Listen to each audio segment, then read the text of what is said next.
Hello, namaste అండి. నేను మీ లక్ష్మీ చౌదరిని. వెల్కమ్ టు మిస్ట్రీ మధురములు తెలుగు ఆడియో స్టోరీస్.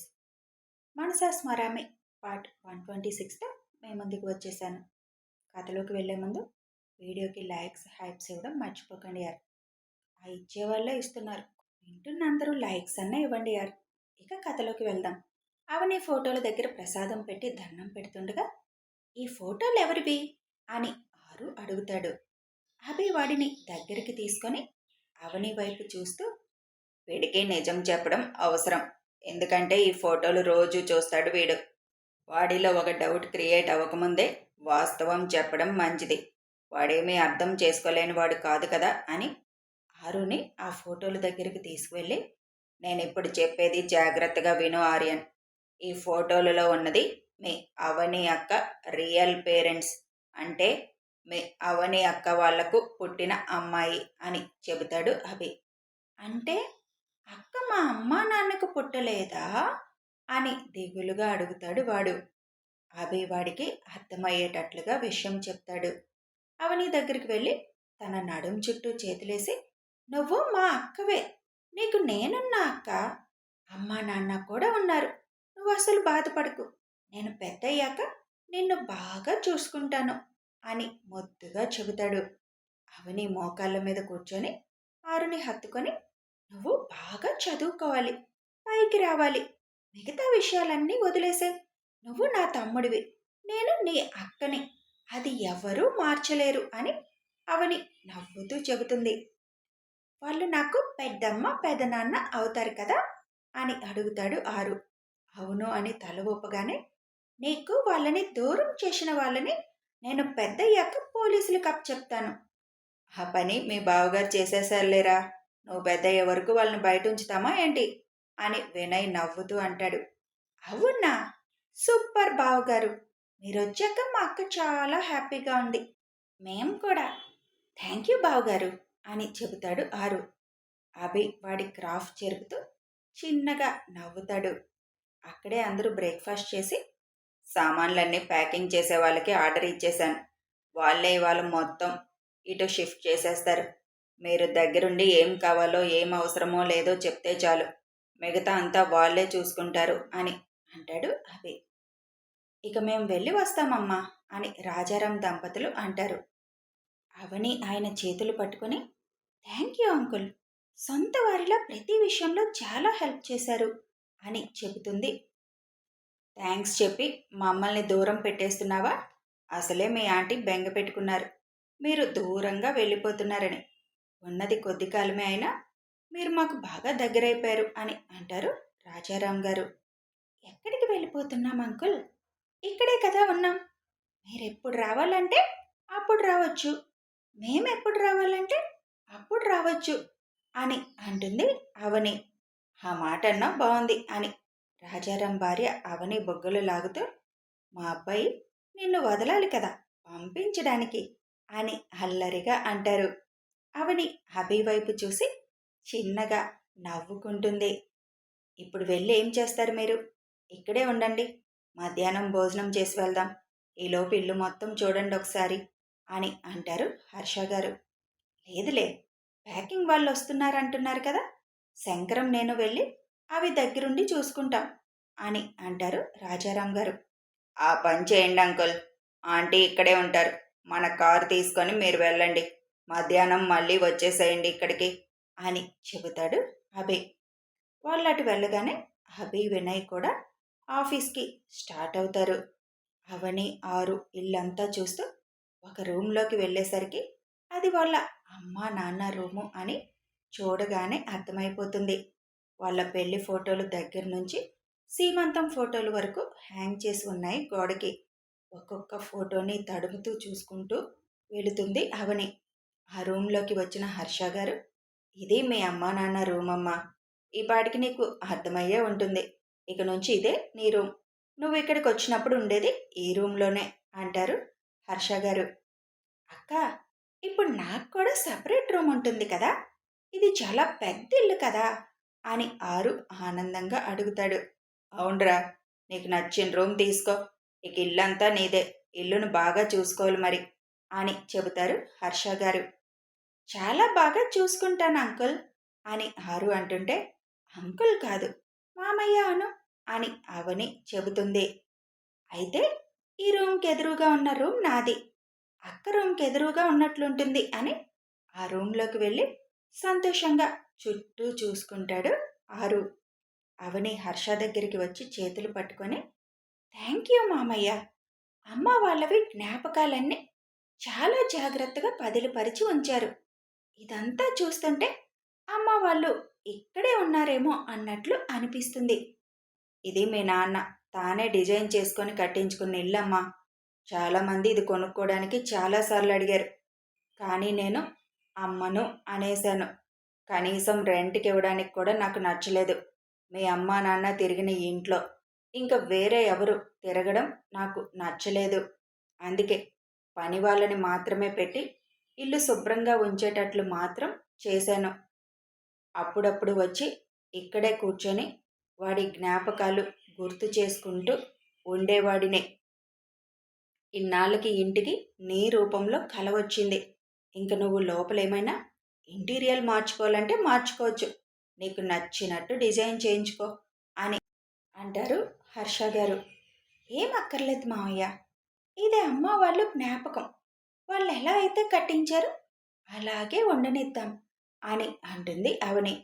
ఆ రోజంతా అక్కడే ఉండి వచ్చిన సామానంతా పార్వతి గారికి కష్టం లేకుండా సర్దేసి ఇప్పుడున్న పని వాళ్ళనే కంటిన్యూ చేయమని, ఇంకా ఎక్స్ట్రా అవసరమైతే పెట్టుకోమని చెప్పి సాయంత్రానికి హర్ష గారు వాళ్ళందరూ ఇంటికి స్టార్ట్ అవుతారు. ఉదయం అనగా వెళ్ళారు, ఇంతవరకు రాలేదు. ఇటు రారా ఇంకా? కనీసం ఫోన్ కూడా చేయలేదు. అంత బిజీగా ఉన్నారా అని చిన్న మెసేజ్ అభికి పెట్టి వార్డ్రోబ్లో బట్టలు సర్దడం మొదలు పెడుతుంది అవని. సాయంత్రం అయ్యేసరికి కోమల్ని తీసుకొని గొడ్ల సావిడి దగ్గరికి వెళుతుంది లక్ష్మి. అక్కడికి వెళ్ళగానే ముక్కు మూసుకుంటుంది కోమలి. ఏంటి మనవరాలా ముక్కు మూసుకున్నావు? నువ్వు తాగే పాలు అవి ఇస్తేనే వస్తాయి. ఇక్కడ పని కూడా చేయడం అలవాటు చేసుకో. ఎప్పుడన్నా పాలేరు రాకపోతే మనమే చేసుకోవాలి అని గేదెలకి కుడితి కలుపుతూ చెబుతారు సీతాగారు. ఛీ, నేను పేడెత్తాలా? నేనెత్తను అని అక్కడి నుంచి పక్కకు వచ్చేస్తుంటే చేపట్టిలాగి కుడితి తొట్టిలో కోమలి చేతులు పెట్టించి, వీటికి కుడితి ఇలా కలిపి పెట్టాలి అని కోమలి చేతులతో కుడితిని తిప్పిస్తారు. ఒక పక్క పేడవాసనకి ఇప్పుడు ఆ కుడితిలోకి చేతులు పెట్టించడంతో కోమలికి కడుపులో తిప్పి వాంతొచ్చేలా ఉండడంతో అక్కడి నుంచి పక్కకు పరుగు పెడుతుంది. వెంటనే 2 సార్లు వాంతులు చేసుకుంటుంది కోమలి. ఎందుకత్తయ్యా, మరి ఈ పని కూడా తనకి? చూడండి ఎలా అయిపోతుందో అని అంటారు లక్ష్మి. దానిలో పొగరు తగ్గాలి, చాలా పొగరు అహంకారం ఉన్నాయి. అవన్నీ తగ్గాలంటే ఇలాగే చేయాలి. జీవితం అంటే ఏంటో తెలియాలి తనకి. పొద్దున్నుంచి బాగానే భయానికో ఏమో కానీ నీ మాట వింది.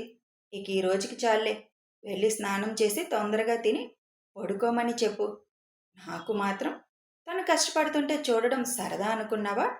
ఎలా పెంచారో చూసావుదా కదా దాన్ని. ఆడపిల్ల ఇలా ఉంటే ఎవరు చేసుకుంటారు తనని అని అంటారు సీతగారు.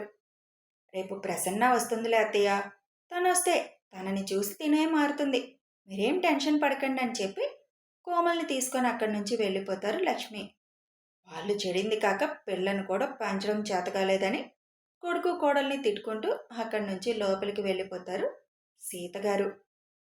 అవని మొత్తం సర్దేసి బాల్కనీలోకి వెళ్ళి నుంచొని గార్డెన్ మొత్తం చూస్తూ ఉంటుంది. నిజంగా హర్ష మామయ్య గారికి ఎంత థ్యాంక్స్ చెప్పినా తక్కువే.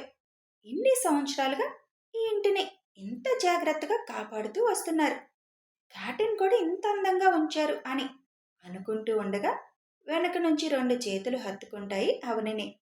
ఆ స్పర్శ తనకు తెలుసు కనుక ఆ చేతుల మీద తన చేతులు వేసి వెనక్కి వాలి అభి గుండె మీద తలవాల్చుతుంది. అయిపోయిందా మొత్తం సర్దుకోవడం అని అడుగుతాడు అవని కనత మీద ముద్దు పెడుతూ. మేం చేసేదేముంది, పని వాళ్లతోటే మామయ్య గారు మొత్తం చేయించేశారు. సరే ఒకసారి కిందకి వెళ్దాంరా, నీతో పనుంది అని అవనిని తీసుకొని కిందకొచ్చి అక్కడున్న వాళ్ళని చూపించి, ఈ రోజు నుంచి ఇక్కడ సెక్యూరిటీగా వీళ్ళుంటారు, ఇతను డ్రైవర్, మీ అమ్మ నాన్న ఎక్కడికి వెళ్ళాలన్నా అతను తీసుకువెళ్తాడు. ఇప్పుడు కారు కూడా తీసుకున్నారా అని అడుగుతుంది అవని. ప్రస్తుతం మన ఇంట్లో ఉన్న కారులోనే ఒకటి తెప్పించాను. అవసరమైతే కొత్తది తీసుకుందాం అని అంటాడు అభి. అసలెందుకు బాబు కారు? స్కూటీ ఉంది కదా. పెళ్ళైపోతే అవని ఇంకా అది వాడదు. మాకది సరిపోతుంది కదా అంటారు శంకర్ గారు. మీరు మరీ అంత మంచి వాళ్ళుగా ఉండడం కూడా కరెక్ట్ కాదు మామయ్య గారు. ఇంత బంగ్లా ఉన్నప్పుడు కారు కూడా ఉండాలి. పైగా మీరు స్కూటీ మీద వెళ్ళడం కరెక్ట్ కాదు. ఇక నుంచి మీరు కారు వాడండి. ఇవేమీ ఊరకే ఇవ్వడం లేదులేండి. మీ అవని గారి హక్కులు ఇవి అని అభి నవ్వుతూ చెబుతాడు. దానికి ఇంకేం మాట్లాడలేదు శంకర్ గారు. కాసేపుండి అభి వెళ్ళిపోతాడు. కాలగర్భంలో 5 రోజులు సాధారణంగా గడిచిపోయాయి. పెళ్లి పనులు చకచక జరిగిపోతూ ఉంటాయి. ఊరు నుంచి కుమార్ గారు వాళ్ళ భార్య వచ్చేస్తారు. నీ గురించి ఊర్లో మీ వాళ్ళందరికీ తెలియగానే ఇప్పుడు నువ్వు కావాల్సి వచ్చిందమ్మా. మీ వాళ్ళు టీవీలో చూసిన దగ్గర నుంచి ఊరంతా మా అవని అని చెప్పుకుంటున్నారు. కానీ శంకర్ కూడా మాకెప్పుడు ఈ విషయం చెప్పలేదు. అంత ఫ్రెండ్షిప్ ఉన్నా అని కినుకుగా అంటారు కుమార్ గారు. అసలు ఎప్పటికీ ఈ విషయం బయటికి చెప్పకూడదని అనుకున్నాను. కానీ విధి అనేది ఒకటి ఉంటుందిగా, బయటికి రాక తప్పలేదు అని అంటారు శంకర్ గారు. అవనిని పెళ్లి కూతుర్ని చేసే రోజు రానే వచ్చింది. ఆ రోజంతా హడావుడిగా ఉంటుంది అవని వాళ్ళ ఇంట్లో. అవనిని పెళ్లి కూతుర్ని చేసే రోజు. ఆ రోజు దేవి శ్రీ గారు అభి అవని ఒకటి అవుతున్నందుకు చాలా ఆనందంగా ఉంటారు. ఆ రోజు చాలా బాధ అనిపించింది శ్రీ. అభికి మన మొహం చూపించడానికి కూడా మొహమాటం పడాల్సి వచ్చింది. మన శ్రీద వల్ల తన లైఫ్ రిస్క్లో పడితే ఆ అమ్మాయి వచ్చి ప్రాణాలు కాపాడింది. కానీ ఆ అమ్మాయిని మనం అభి లేచేదాకా కూడా జాగ్రత్తగా ఇక్కడ ఉంచలేకపోయాం. ఆ రోజు అభి చూసిన చూపు ఇప్పటికీ నేను మరిచిపోలేను. తర్వాత తను దొరికే వరకు అభితో మాట్లాడాలన్నా, అభి దగ్గరికి రావాలన్నా చాలా కష్టంగా అనిపించేది. అసలు ఆశ్చర్యంగా ఉంది కదా శ్రీ. వివేక్ గారి అమ్మాయి అవని అంటే అని ఇద్దరు సరదాగా మాట్లాడుకుంటూ ఉండగా శ్రీద లగేజీతో ఎంటర్ అవుతుంది. నువ్వేంటి ఇప్పుడు? ఎందుకొచ్చావు అని కోపంగా ఇద్దరు అడుగుతారు. కూతురు వస్తే ఆనందంగా ఎలా ఉన్నావు, ప్రయాణం బాగా జరిగిందా అని అడగాలి కానీ ఇప్పుడెందుకు వచ్చావని అడుగుతారేంటి? నీలాంటి కూతుర్ని అలాగే అడగాలే. ఇప్పుడెందుకు ఇంత అర్జెంటుగా చెప్పా పెట్టకుండా ఊడబడ్డావు అని అడుగుతారు దేవి గారు. ఇంకిప్పుడు ఇక్కడికి నేను రావడం వల్ల మీకొచ్చిన నష్టమేముంది? ఆయన గారు ఎలాగో పెళ్లి చేసుకుంటున్నారుగా. అయినా వాళ్ళు వివేక్ అంకుల్ కూతురని చెప్పగానే మీరందరూ నమ్మేశారా అని అడుగుతుంది శ్రీద. ఎవరు ఊరకనే నమ్మరు, నిజాలే కాబట్టి నమ్ముతారు. నువ్వు ఇంకా విషయం మాట్లాడకుండా ఉంటే బెస్ట్. రావడం వచ్చావు, ఇల్లు దాటితే మాత్రం బాగోదు అని అంటారు శ్రీగారు. ఇప్పుడు అంత అర్జెంటుగా వచ్చావంటే ఏదో చేయడానికి వచ్చావు. ఆ పెళ్ళి ఆపాలని కానీ ఏదైనా చేయాలని కానీ చూస్తే ఈసారి కూతురని కూడా చూడం, చంపి పాతి పెట్టేస్తాం. నీలాంటి కూతురున్నా ఒకటే, చచ్చినా ఒకటే అని దేవి గారు ఆవేశంగా అంటారు. కూతురికి నచ్చిన వాడిని ఒప్పించి పెళ్లి చేయడం చేత కాదు, కానీ ఇలాంటి వార్నింగులు మాత్రం ఇస్తారు. నేనేం చేయడానికి రాలేదులేండి. ఆయన గారు హ్యాపీగా పెళ్లి చేసుకుంటున్నాడుగా. ఇంక నేనెందుకు అక్కడ దాక్కోవాలి? నేనెందుకు నా ఫ్రెండ్స్ని అందరినీ వదిలేసి దూరంగా ఉండాలి? అందుకే వచ్చేశాను. ఆయన ఎవరిని చేసుకుంటే నాకెందుకు? ఏదో ఆశపడ్డాను, ప్లాన్ వేశాను. మీ అందరి దగ్గర చెడ్డదానిలా పేరు తెచ్చుకున్నాను. ఎన్నాళ్ళు మీకు దూరంగానే ఉన్నాను. ఇంకా మీకు దూరంగా ఉండాల్సిన అవసరం ఏమొచ్చింది? అందుకే వచ్చేశాను. ఏ పెళ్ళికి మీకు పిలుపు రాలేదా అని వెటకారంగా అంటూ తన రూమ్కి వెళ్ళిపోతుంది శ్రీద. ఇది ఇప్పుడు ఎంత సడన్గా ఎందుకు వచ్చిందండి? నాకెందుకో డౌట్గానే ఉంది. న్యూస్లో చూసి వచ్చినట్టుంది. ఇప్పుడు మళ్ళీ ఏం పెంట చేస్తుందో అని దేవి గారు తల పట్టుకొని కూర్చుంటారు. తనను ఒక గంట కనిపెడుతూ ఉండడమే. ఇంటి నుంచి బయటికి వెళ్లకుండా చేస్తే ఏం చేయగలదు? అయినా కనీసం మీ చెల్లి కూడా ఫోన్ చేసి చెప్పలేదేంటి తను బయలుదేరిందని అని అడుగుతారు శ్రీ. అదే నాకు అర్థం కావడం లేదు. ఇప్పుడు ఫోన్ చేద్దామన్నా వాళ్ళు మంచి నిద్రలో ఉండి ఉంటారు. కాసేపాగి చేస్తాను అని అంటారు దేవి గారు. నేను అభికి ఫోన్ చేసి శ్రీద వచ్చేసింది ఇక్కడికని చెప్తాను. తను కూడా కొంచెం కేర్ఫుల్గా ఉంటాడు కదా అని వెంటనే అభికి ఫోన్ చేస్తారు శ్రీ. కథ కొనసాగుతుంది. మరి ఇప్పుడు ఈ శ్రీద ఇంత సడన్గా ఎందుకు వచ్చేసింది? పెళ్లి కూతురుగా చేయబోతున్న అవనికి ప్రమాదం ఏమైనా ఉందా? తెలియాలి అంటే ఫాలో అయిపోండి. వీడియో నచ్చితే ఒక లైక్ చేయండి. మీ ఫ్రెండ్స్కి షేర్ చేయండి. కామెంట్ల రూపంలో మీ అభిప్రాయాలు తెలపండి. సబ్స్క్రైబ్ చేసుకొని ఛానల్ని సపోర్ట్ చేయండి. Thanks for watching.